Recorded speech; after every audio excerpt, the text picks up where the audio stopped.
missionários norte-americanos se depararam com isso, com a questão do rebatismo. Se eles deveriam batizar um católico ou não. Eles mandaram uma consulta para o concílio em Nova York, se eu não me engano, e o concílio de Nova York falou, considerando que a igreja católica não é a igreja verdadeira, o que aconteceu lá não foi batismo. Então, tem que se batizar. O período dos reformadores foi um período de transição, né? De transição. Quem foi que ordenou João Calvino para ele ser pastor? Então não dá para tomar como base o período reformado. Era um período de transição. João Calvino, embora ele dissesse que o batismo ele tem o seu efeito independente daquele que batiza, é o mesmo Calvino que vai escrever nas Institutas e nos escritos dele, que a Igreja Católica tornou-se sinagoga de Satanás. Então, não dá para julgar muito Calvino, porque ele podia errar, ele errou, nesse sentido ele errou mesmo, né? Ele era humano, falível, então ele errou, porque a eclesiologia dele não tinha essa coerência. Como é que é a sinagoga de Satanás e o que foi feito lá é sacramento? Se é a sinagoga de Satanás, todos os sacramentos caem. Essa foi a conclusão dos presbiterianos posteriores, do movimento pós-reforma. Eles concluíram assim, né? E essa é a posição da igreja presbiteriana do Brasil. É a ideia de que se você derruba como igreja verdadeira, e de fato ela não é igreja verdadeira, cai tudo.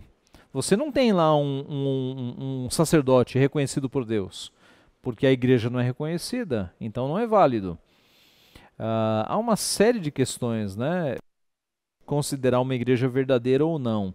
As marcas clássicas da reforma, que depois eu vou dar um estudo só sobre isso, né? Mas a ideia é verdadeira pregação da palavra, correta administração dos sacramentos e fiel exercício da disciplina. A Igreja Católica é reprovada nas três, porque ela não prega a palavra com fidelidade, ela acrescentou um monte de coisa, ela não ministra os sacramentos com fidelidade, ela tem 7 sacramentos, a Bíblia dá apoio apenas a 2, e a Igreja Católica não tem disciplina. Você já conheceu um católico disciplinado? Nem padre passa por disciplina.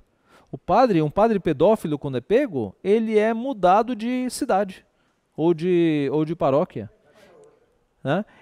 Vai para outra. Eles não têm disciplina. O máximo que eu já vi na Igreja Católica quanto à disciplina é o chamado silêncio obsequioso. Quando o Papa determina que tal escritor que está escrevendo besteira, ele vai ter que ficar 1 ano sem escrever nada, sem dar declarações. É o máximo. Então a Igreja Católica ela não passa em nenhum das 3 marcas da verdadeira igreja.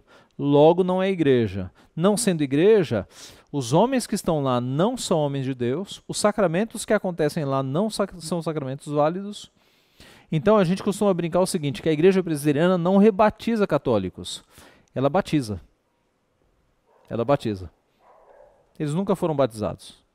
Ela batiza.